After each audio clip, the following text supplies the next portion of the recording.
This is the Candid Minicast.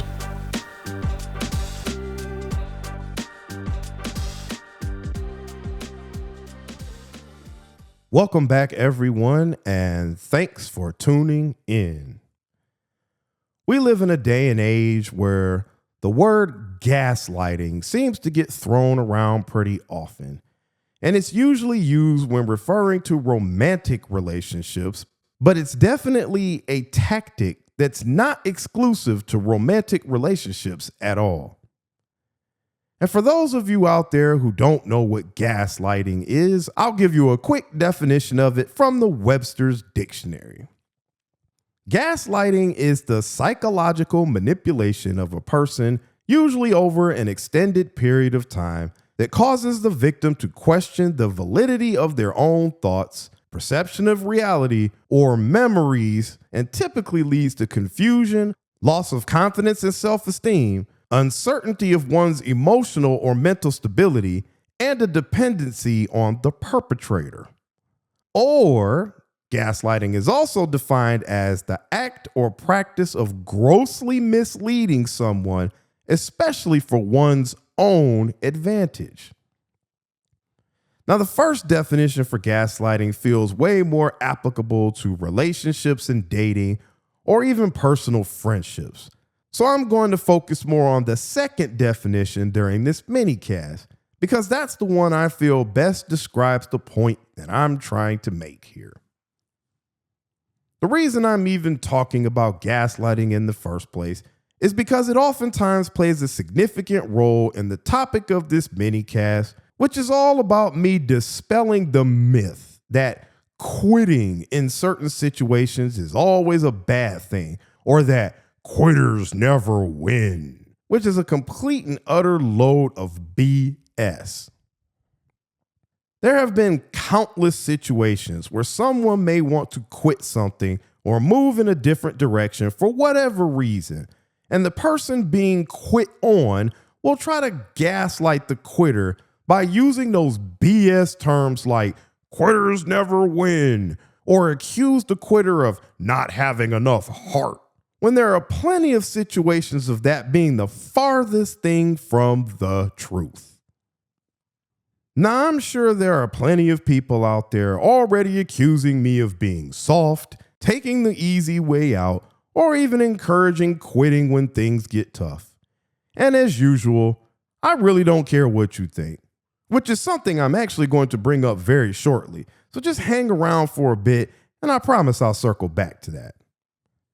Anyway, I'm not encouraging anyone to do anything or think any certain type of way here.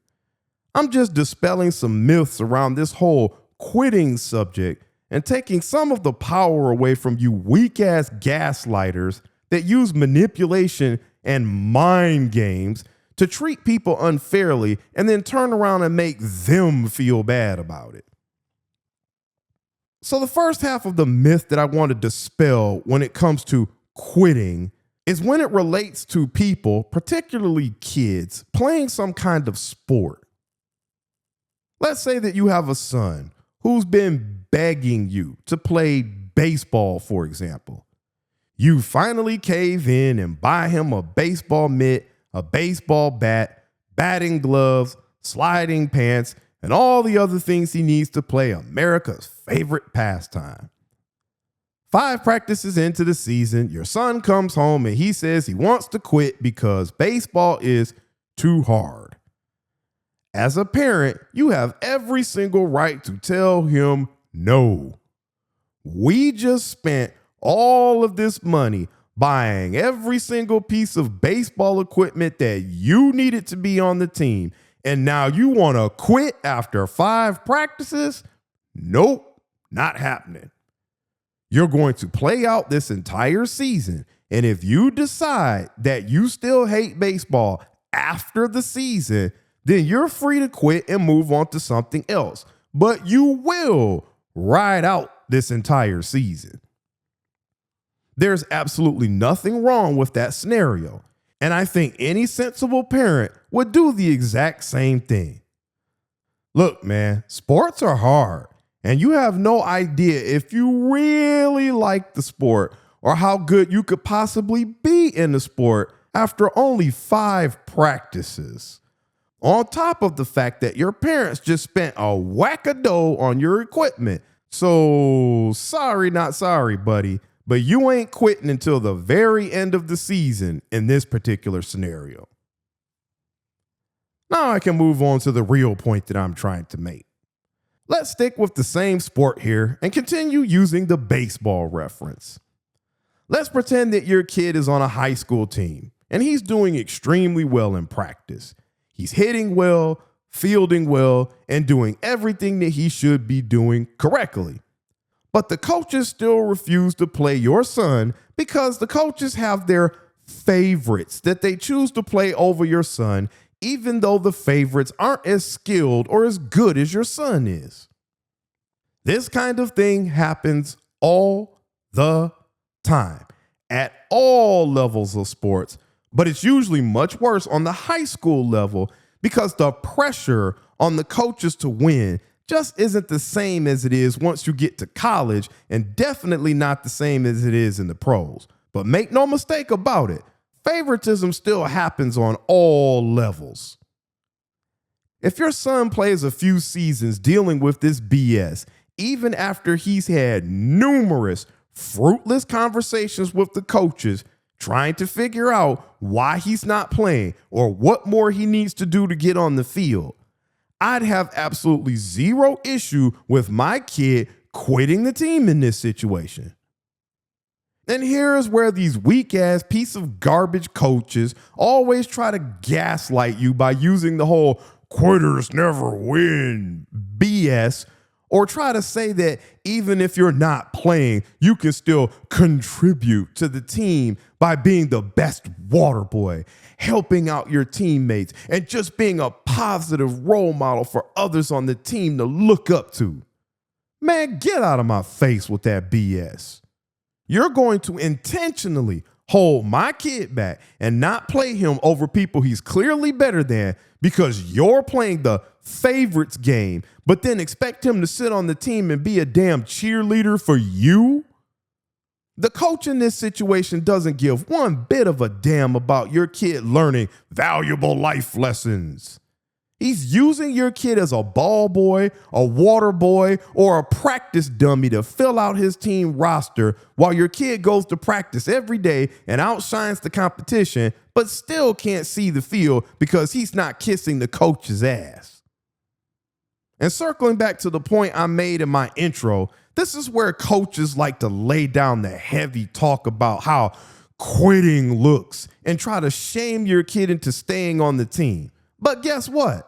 I couldn't give one bit of a damn about what some rando coach thinks of me or my kid. His opinion of me or anyone in my family will have absolutely zero impact on our lives as a whole, so it means less than nothing to me.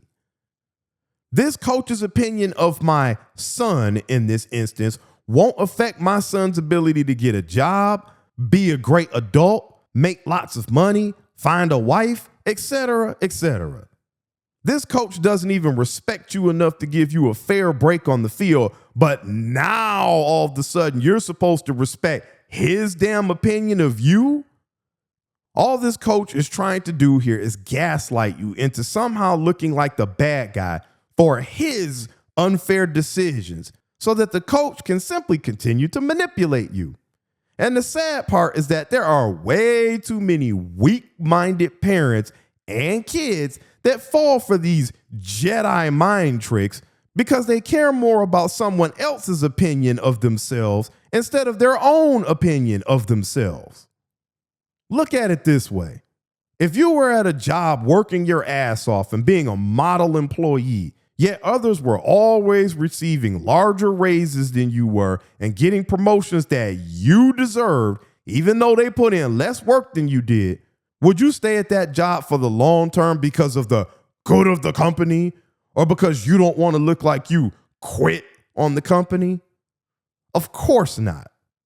Now, I do understand that jobs are often viewed differently than sports because you can't always leave a job without having another one lined up first. But the concept is still the same. You're not going to stay at any company that you feel is intentionally mistreating you or playing favorites with certain employees just because you don't want to look like someone who doesn't have the grit to remain in a BS situation where you were clearly being treated unfairly. It's absolutely positively ridiculous, and anyone who subscribes to that kind of thinking is clearly still stuck in the Matrix and needs to get unplugged ASAP. The second half of this whole quitting myth I want to dispel is that quitting something after a prolonged period of time that you're just not good at or really isn't working out for you never leads to a positive outcome, which is, of course, completely not true. This point could be applied to any area of your life. It could be friendships, romantic relationships, sports, your job, hobbies, you name it. But if we stick with the sports reference here, let's say you're a kid on the baseball team who's played baseball for a few years and you're just not good at it, or you just don't have the passion for it anymore. There's no coach holding you back because of favoritism or any kind of BS like that. You just don't like baseball anymore, or you're just not very good at it. There's absolutely nothing wrong with quitting the baseball team and trying something else. Plenty of people who have been in one sport, tried it and failed, or tried it and hated it, and then moved on to find a different sport that they ended up loving or being exceptionally good at.